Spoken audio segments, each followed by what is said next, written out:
City India news Telugu. మిత్రులారా, ఈ కార్యక్రమంలో షాద్నగర్ ఎమ్మెల్యే ఈర్లపల్లి శంకర్ గారు, జడ్చర్ల ఎమ్మెల్యే అనిరుద్ రెడ్డి గారు, మహబూబ్ నగర్ శాసన సభ్యుడు మిత్రుడు ఎన్ఎం శ్రీనివాస్ రెడ్డి గారు, దేవరకద్ర శాసన సభ్యుడు మధుసూదన్ రెడ్డి గారు, నారాయణపేట శాసన సభ్యురాలు సోదరిమణి డాక్టర్ పర్ణిక గారు, మక్తల్ శాసన సభ్యుడు వాకిటి శ్రీహర్ ముదిరాజ్ గారు, ఈ కార్యక్రమంలో నాగల్ కర్నూల్ పార్లమెంట్ కాంగ్రెస్ అభ్యర్థి డాక్టర్ మల్లు రవి గారు, మహబూబ్ నగర్ మాజీ పార్లమెంట్ సభ్యులు, తెలంగాణ ప్రభుత్వ ప్రతినిధి ఢిల్లీలో ఏపీ జితేందర్ రెడ్డి గారు, అదే విధంగా ఒబేదుల్లా కోత్వాల్ గారు, స్థానిక మున్సిపల్ చైర్మన్ ఆనంద్ గారు, మంత్రివర్యులు మన జిల్లా నుంచి మిత్రుడు పెద్దలు జూపల్లి కృష్ణారావు గారు, వేదిక మీద ఉన్న చాలా మంది పెద్దలు ఈ రోజు ఈ కార్యక్రమానికి హాజరై పాలమూరు గడ్డ మీద కాంగ్రెస్ పార్టీ జెండా ఎగరేస్తామని చెప్పి కంకణబద్దులైన మీకు అందరికీ స్వాగతం పలుకుతున్న మిత్రులారా, ఇవాళ మీరు ఆలోచన చేయండి.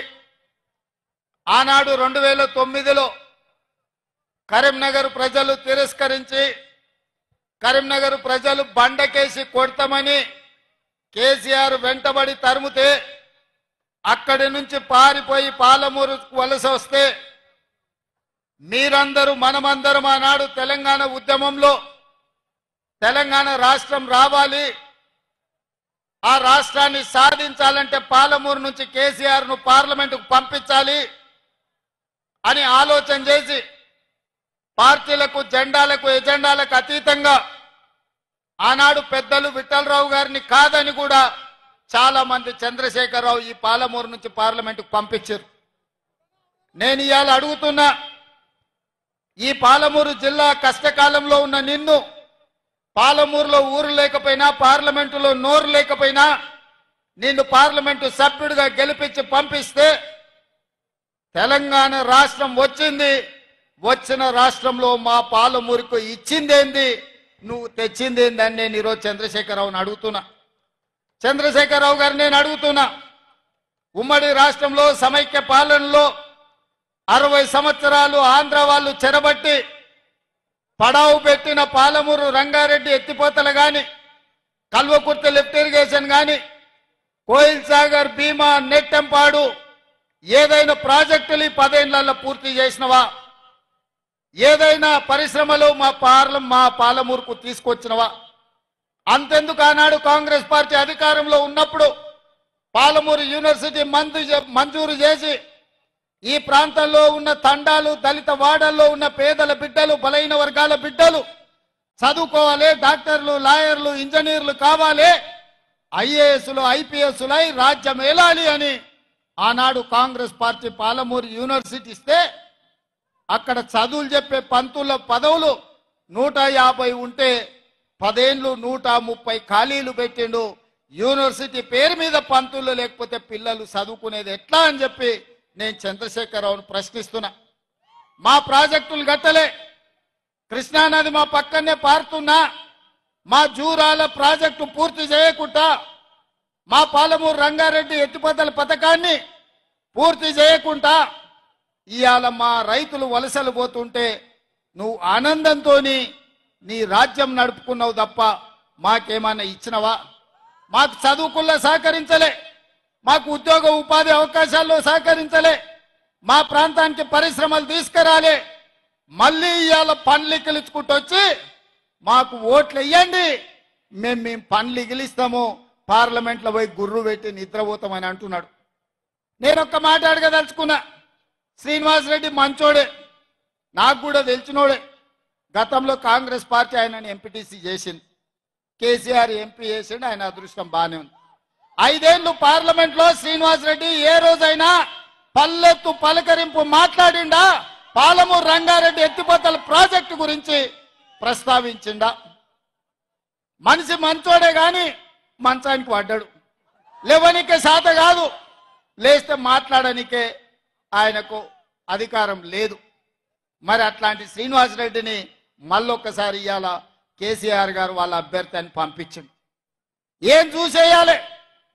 పిల్లగాడు 5 ఏళ్ళు చదివిండు, ఇవాళ పరీక్షలు రాయనికి వచ్చిండు. 5 ఏళ్ళలో నేర్చుకోకపోయే, ఈ ప్రాంతం గురించి మాట్లాడకపోయే. అట్లాంటి శ్రీనివాసరెడ్డికి ఓటేస్తే ఇవాళ మనకేమన్నా ఉపయోగమా? నిన్న మన కేటీఆర్ అంటున్నాడు, మా కారు కొంచెం ఖరాబ్ అయింది, గ్యారేజ్కి పోయిందని. అరే పిల్లగా, నీ కారు ఖరాబు కాలే, నీ కారు ఇంజను అనుము చెడ్డది, ఇంకా మళ్ళా రాదు. తూకానికి అమ్ముడే, తూకం పెట్టి అమ్ముడే. వర్క్ షాప్ నుంచి మళ్ళా ఇంటికి రాదు. ఇనుప సామాన్లోనికి తూకం పెట్టి అమ్ముడే. నీ కారు నీ అయ్యనడుగు కావాలంటే ఇంటికి పోయి. నీ కారే కాదు, నీ అయ్య ఆరోగ్యం కూడా అనుంచెడ్డది. ఎందుకంటే 7 తారీఖు నాడు ప్రమాణ స్వీకారం ఉంటే ఆయననే నీ అయ్య బోర్ల పడ్డాడు, బొక్కలు ఇరిగిన, ఇయ్యాలటికి నడవలేకపోతుంది. మొన్న జరిగిన ఎన్నికల్లో ప్రజలు కారును బండకేసి కొట్టిండ్రు, 100 మీటర్ల గోతి తీసి పాతి పెట్టిండ్రు. ఇంకా కూడా ఆయన పొంకనాలు కొడుతున్నాడు. నిన్నటికి నిన్న మాట్లాడుతుండు ఈ పొంకనాలు. ఆయన ఏం మాట్లాడిండు? ఆయన పిట్టల ద్వారా నాతో 20 మంది ఎమ్మెల్యేలు టచ్ లో ఉండ్రు, సిట్కే కొడుతూ వస్తారని. సిట్కే కాదు, మిద్దెకి డప్పు కొట్టు బిడ్డ, నీ దగ్గర ఉన్నోళ్ళు కూడా ఎవడన్నా ఉంటాడేమో చూద్దాం. గతంలో లాగా కాంగ్రెస్ ఎమ్మెల్యేలు గొర్రెల మంద తోడేళ్లలాకొచ్చి చేప కొట్టి కొట్టుకపోదాం అనుకుంటున్నాం బిడ్డ. ఈడ కాపలా ఉన్నది రేవంత్ రెడ్డి, నువ్వు ప్రయత్నం చేసి చూడు. ఈడ మా ఎమ్మెల్యేలను కంచేసి కాపాడుకునే శక్తి హైటెన్షన్ వైరు రేవంత్ రెడ్డి ఉన్నాడు బిడ్డ. వచ్చి ముట్టుకో. కరెంటు తీగ మీద కాకి కరెంటు కొడితే ఎట్లా కర్రెగా సస్తలో, నువ్వు కాంగ్రెస్ వైపు చూస్తే నీ సంగతి గట్లనే అవుతుంది. నువ్వు మాదిక్కు కాదు, నీ దొడ్ల సాయంత్రానికి ఎన్ని వచ్చినా ఒకసారి లెక్క పెట్టుకో బిడ్డ, నీ సంగతి చెప్తా గాని. 100 రోజులు కాలే, 100 రోజుల్లో ఆడబిడ్డలకు ఆర్టీసీలో బస్సు ఉచితంగా ఇచ్చినాం. 35 కోట్ల మంది ఆడబిడ్డలు ఇవాళ బస్సులలో ఉచితంగా ప్రయాణం చేస్తారు. 100 రోజులు కాలేదు, ఆరోగ్యశ్రీ పథకం ద్వారా 10 లక్షల రూపాయలు ఉచితంగా మహిళలు ఇవాళ అన్ని కుటుంబాలకు ఆరోగ్యాన్ని అందించినాం. ఇదే కాదు, మాట ఇచ్చినాం, కట్టెలపై నుంచి విముక్తి కలిగిస్తాం, మీ కన్నీళ్లు దూడిస్తాం, మిమ్మల్ని ఆదుకుంటామని ఆడబిడ్డలకు మాట ఇచ్చి నరేంద్ర మోడీ 1200 రూపాయలు సిలిండర్ చేస్తే ఇవాళ ఆడబిడ్డలకు 500 రూపాయలకే సిలిండర్ ఇచ్చి ఈ ప్రభుత్వం ఆడబిడ్డల ప్రభుత్వం, ఈ ప్రభుత్వం ఆడబిడ్డల్ని ఆదుకుంటామని చెప్పినాం. స్వయం సహాయక సంఘాల గ్రూపులను 10 ఏళ్లు నిండా ముంచి ఆడబిడ్డల ఆత్మగౌరవం దెబ్బతీస్తే 100 కోట్ల రూపాయలు స్వయం సహాయక సంఘాలకు అందించి పరేడ్ గ్రౌండ్ లో 1,00,000 మంది ఆడబిడ్డలతో కదము దొక్కి ఆడబిడ్డలతో ఆదుకున్న ప్రభుత్వం మా ప్రభుత్వం. ఇదే కాదు, 3 నెలల్లో నీళ్లు నిధులు నియామకాల పేరు మీద తెలంగాణ ఉద్యమం వచ్చి 1,200 మంది తెలంగాణ బిడ్డల ఆత్మ బలిదానాలు చేసుకుంటూ వచ్చిన రాష్ట్రంలో నువ్వు ఉద్యోగ నియామకాలు చేపట్టకపోతే ఇందిరమ్మ రాజ్యం ప్రజాపాలన వచ్చిన ఎంబడే 3 నెలల్లో 30,000 మంది నిరుద్యోగ యువకులకు ప్రభుత్వంలో ఉద్యోగాలు ఇచ్చి ఆ నిరుద్యోగ యువకులల్లా ముఖ్యంగా ఆడబిడ్డల కళ్ళల్లో ఆనందం చూసి మేము కడుపుకు నింపుకున్నాం. అదే విధంగా బీసీల జనాభా లెక్కలు 60 ఏళ్ల నుంచి లెక్క పెట్టకపోతే మేము వచ్చి బీసీ జనాభా లెక్కలేసి వాళ్ళు ఎంతమంది ఉన్నారో అంత నిధులు ఇస్తామని మాట ఇచ్చి రాహుల్ గాంధీ గారు ఇచ్చిన మాట మీద ఇవాళ బీసీ జనాభా లెక్కలేస్తున్నాం. మేము ఈ రకంగా ఈ జిల్లాలో ఇంతకుముందు మిత్రుడు వంశీచంద్రెడ్డి చెప్పినట్టు మక్తల్, నారాయణపేట, కొడంగల్ ఎత్తిపోతల పథకమే కాదు, medical college, engineering college, veterinary college, nursing college, degree college, మహిళా డిగ్రీ కాలేజీలు, జూనియర్ కాలేజీలు లా కాలేజీలు మన జిల్లాకి ఇచ్చి మన జిల్లాల పేదలు చదువుకోవడానికి అన్ని విద్యా ఉపాధి అవకాశాలు కల్పించడానికి వాళ్ళు నిర్ణయం తీసుకున్నాం. 100 రోజుల్లో 10,000 కోట్ల రూపాయలు ఈ పాలమూరుకు మంజూరు చేసి పాలమూరు రంగారెడ్డి ఎత్తిపోతల పథకానికి 45 టీఎంసీల నీళ్ల కేటాయింపే కాదు 30,000 కోట్ల రూపాయలు కేంద్ర ప్రభుత్వం నుంచి రాబట్టడానికి కేంద్ర ప్రభుత్వాన్ని ఒత్తిడి చేసి ఇవాళ పార్లమెంట్లో మేము కొట్లాడుతున్నాం. ఇన్ని పనులు ఈ పాలమూరు జిల్లా కోసం మేం చేస్తుంటే ఇవాళ ఈ పాలమూరులో కాంగ్రెస్ను ఓడగొట్టాలి అని చెప్పి గద్వాల గడీల నుంచి దొర్సాని బయలుదేరింది. నేను ఒక్క మాట అడగదలుచుకున్నా మిత్రులారా, నేను ఒక్క మాట చెప్పదలుచుకున్నా. గద్వాల గడీల దొరలకైనా గజ్వేల్లో ఫామ్ హౌస్ దొరలకైనా మీ ఫామ్ హౌస్ల ముందల మీ గడీల ముందల బానిసలుగా మేము బతకదలుచుకోలేదు. మీ కాళ్ళ కింద చెప్పులమో మీ నెత్తి మీద గొడుగో లేకపోతే నీ చేతిలో సురకత్తాయి మా అన్నదమ్ములనే మేము పొడుచుకోదలుచుకోలేదు. మీరు అనుకుంటుండొచ్చు గతంలో లాగానే ఈ పాలమూరు బిడ్డలు మీ కాళ్ళ కింద చెప్పులుగానో మీ నెత్తి మీద గొడుగలుగానో మీ చేతిలో సురకత్తులుగానో మారి మమ్మల్ని మేము పొడుచుకొని చేస్తే మా శవాల మీద మీరు గద్దెనెక్కాలని కలలుగా అంటుండ్రేమో. మీ జాతకం, మీ రంగు, మీ నీతి, మీ జాతి మేము గుర్తించడం, మిమ్మల్ని పండబెట్టి తొక్కి పార్లమెంట్ కాంగ్రెస్ పార్టీ అభ్యర్థిని పంపించే బాధ్యత మా కాంగ్రెస్ పార్టీ కార్యకర్తలు తీసుకుంటారు. నేను అడుగుతున్న మిత్రులారా, 70 ఏళ్ల మన జిల్లాకు ఒక్క అవకాశం వచ్చింది. ఈ 70 ఏళ్లలో మనకు 1-6 మంత్రి పదవి ఇవ్వడానికే ఎన్నోసార్లు మీన మేషాలు లెక్కబెట్టారు. ఆనాడు తెలంగాణ రాష్ట్ర సాధన కోసం డాక్టర్ జిల్లాలో చిన్నారెడ్డి మొదలుపెట్టిన తెలంగాణ ఉద్యమకారుడు తెలంగాణ రాష్ట్రం వచ్చినాక కూడా చానేండ్లు మంత్రి పదవి ఇయ్యలే.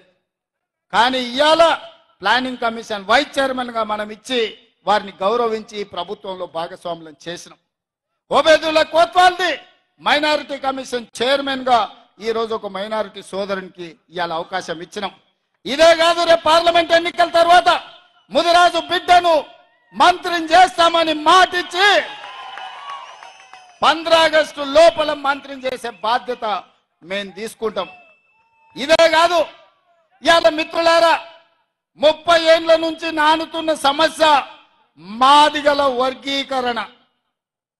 మాదిగ ఉపకులాల వర్గీకరణ కోసం పార్లమెంటులో కాదు సుప్రీంకోర్టులో కొట్లాడి వర్గీకరణను సాధించే బాధ్యత నాది, మా మిత్రుడు సంపత్ కుమార్ అని చెప్పి నేను ఈరోజు చెప్పదలుచుకున్నా. ఆనాడు నేను సంపత్ కొట్లాడితేనే శాసనసభలో చంద్రశేఖరరావు ఏకగ్రీవ తీర్మానం చేసిండు. మళ్ళా అఖిల పక్షాన్ని ఢిల్లీకి తీసుకెళ్తాడు. 10 ఏళ్ళైనా తీసుకెళ్లారు. ఇవాళ కొంతమంది మిత్రుల అవసరానికో రాజకీయ పరిస్థితిలో కొంతమందికి వంతబాడుతున్నారు, కొంతమందికి గొడుగుగా మారినారు. నేను వాళ్ళని తప్పు పట్టదలుచుకోలే. కానీ మా మాదిగ బిడ్డలకు నేను మాట ఇయ్యదలుచుకున్నా. 30 ఏళ్ళ మీ పోరాటానికి శాశ్వతంగా ఈ సమస్యకు పరిష్కారం చూపించే బాధ్యత నాది, మా మిత్రుడు సంపత్ కుమార్ది, పెద్దలు దామోదర్ రాజనరసింహ గారిది. ఇక మీరు కొట్లాడాల్సిన అవసరం లేకుండా మీ తరఫున తెలంగాణ రాష్ట్ర ప్రభుత్వమే కొట్లాడుతుంది. అది పార్లమెంట్లో అయినా అది సుప్రీంకోర్టులో అయినా. మరి ఇన్ని పనులు నేను చెయ్యాలంటే ముదిరాజుల వర్గీకరణ డి గ్రూప్ నుంచి ఏ గ్రూపుకు మారవాలన్నా, మాదిగల ఏబిసిడి వర్గీకరణ చేయాలన్నా, పాలమూరు రంగారెడ్డి ఎత్తిపోతల పథకానికి జాతీయ ప్రాజెక్టు తేవాలన్నా, పాలమూరు పరిశ్రమలు రావాలన్నా, పాలమూరు యూనివర్సిటీలో అధ్యాపకుల నియామకాలు జరగాలన్నా, ఈ ప్రాంతం అభివృద్ధి జరగాలి అనంటే ఈ జిల్లాలో ఉన్న 2 పార్లమెంట్లు గెలిపించి నాకు ఇవ్వండి. మీరు అనుకుంటే ఇది అసాధ్యం కాదు. నేనేమి ఆకాశంలో ఉన్న చందమామని అడుగుతలేను, అసాధ్యమైందని నేను అడుగుతలేను. మీ ఆస్తులు అంతస్తులు నేను అడగడం లేదు. ఇన్నేళ్ళు ఎవరెవరికో ఓట్లేసారు, ఎవడెవడో రాజ్యం వెళ్ళిండు, ఎవరి దగ్గరనో పోయి అయ్యా దేహి అని అడుక్కునే పరిస్థితి పాలమూరుకు తెచ్చిండ్రు. ఇవాళ నేను అడుగుతున్న మీ బిడ్డగా, ఇక్కడనే పుట్టినా ఇక్కడనే పెరిగినా రేపు పోయినా ఈ మట్టిలో కలిసే మీ బిడ్డగా, నల్లమల అడవుల బిడ్డగా, నల్లమల నుంచి వచ్చిన నేను ఈ నేల, ఈ గాలి, ఈ నీరు నాది, మనది. మనందరిది. నాకున్న బాధ, నాకున్న దుఃఖం ఎవరికైనా ఉంటుందా ఈ జిల్లా పట్ల? మీరు ఒక్కసారి ఆలోచన చేయండి. ఎన్నడైనా ఎంతెత్తుకు ఎదిగినా ఢిల్లీకి రాజైనా తల్లికి బిడ్డ అన్నట్టే నేను ఈ పాలమూరు బిడ్డను, ఈ పాలమూరును అభివృద్ధి చేసే బాధ్యత నాది. మరి నా తరఫున మీ తరఫున ఢిల్లీలో నేను చెప్పిన పనులు చక్కదిద్దనికే నాకు సొంత మనుషులు కావాలి కదా, మన వాళ్ళు కావాలి కదా. మట్టి పోయినా ఇంటోడే పోవాలని పెద్దలు చెప్పారు. మరి ఇంత పెద్ద సమస్యల్ని పరిష్కరించాలంటే పార్లమెంటులో మన బిడ్డ, మన ప్రభుత్వం చెప్పినట్టు పనిచేసే వాళ్ళు కావాలా వద్దా ఒకసారి ఆలోచన చేయండి. ఇవాళ ప్రభుత్వం మనది, ఇంకా 4.5 ఏళ్ళు మనం ఉంటాం. ఇవాళ పేదలకు పెన్షన్లు ఇవ్వాలన్నా మా అన్న ఏదంటే చేస్తాడని మన పిల్లలకి ఊకున్నారనుకో తాబేలు కుందేలు కథ అవుతుంది. కుందేలు లెస్స ఉరుకుతుందా అని తాబేలుతో పోటీ పెడితే కుందేలు పోయి మంచిగా చెట్టు నీడ చూసుకొని నిద్రపోయిందంట. తాబేలు ఆగకుండా నడుచుకుంటా ముందరికి పోయి తాబేలు గెలిచిందని చెప్పారట. ఇవాళ మా కాంగ్రెస్ పార్టీ కార్యకర్తలకు కూడా నా విజ్ఞప్తి ఒక్కటే, మనం ఉరకాల్సిన పని లేదు. మనల్ని నడిస్తే కూడా మనల్ని వీకెటోడే ఈ రాష్ట్రంలో లేడని నేను చెప్పదలుచుకున్నా. గల్లీలుండే కేడీ వచ్చినా, ఢిల్లీ నుంచి మోడీ వచ్చినా, ఈ గడ్డ మనది, ఈ అడ్డ మనది, అడ్డ మీద 3 రంగుల జెండా ఎగరేసి మొనగాళ్ళు మనోళ్ళు అని చెప్పి నేను స్పష్టంగా చెప్పదలుచుకున్నా. అందుకే ఇవాళ దేశంలో ఎక్కడి నుంచైనా మన రాష్ట్రానికి పిలుపు వస్తుంది. నిన్న కేరళ పోయినా, రేపు కర్ణాటక పోతున్నా, ఎల్లుండి మహారాష్ట్ర పోతున్నా, ఏడికి పోయినా నేను చెప్పేది ఒకటే మాట, నా అడ్డ నా గడ్డ పాలమూరు బిడ్డ. మేము ఆనాడు తట్ట పనికో, పార పనికో, మట్టి పనికో వలసలు కాదు, ఇవాళ నాయకులమై మీ ప్రాంతానికి వచ్చినాం. ఇవాళ నాయకులమై రాష్ట్రంలోనే కాదు దేశంలోనే మా గౌరవాన్ని తలెత్తుకునేటట్టు చేసినామని చెప్పి ఇవాళ మన పౌరుషాన్ని మనం ప్రదర్శిస్తున్నాం మిత్రులారా. అందుకే సోదరులారా, నా తెలుసు మీ కడుపులో ఆకలి అవుతుంది, మంటలేస్తుంది, నెత్తి మీద మాడ వలిగినట్టు ఉంది. అయినా ఈ ఆనందంలో ఇన్ని వేలాది మంది మెట్టుగడ్డ నుంచి గడియారం చౌరస్తా వరకు కిలోమీటర్ల కొద్ది నడిచి ఇవాళ కాంగ్రెస్ గెలిపిస్తామని చెప్పి మీరు అండగా నిలబడ్డందుకు మీకందరికీ మనస్ఫూర్తిగా ధన్యవాదాలు తెలియజేస్తున్నా. 1,00,000 మెజార్టీ ఇవ్వడానికి సిద్ధమేనా? 1,00,000 మెజార్టీకి ఒక్క ఓటు తగ్గొద్దు, అందరు తయారా? మీ మీద బాధ్యత పెట్టిపోతున్నా. రాష్ట్రంలో 14 సీట్లు గెలిపించాలి. నాకు ఏ అవకాశం ఉన్నా మళ్ళీ వస్తా. 1,00,000 మెజారిటీ ఇటు మహబూబ్ నగర్ లో, అటు నాగర్ కర్నూలులో చెరొక 1,00,000 ఇయ్యాలి.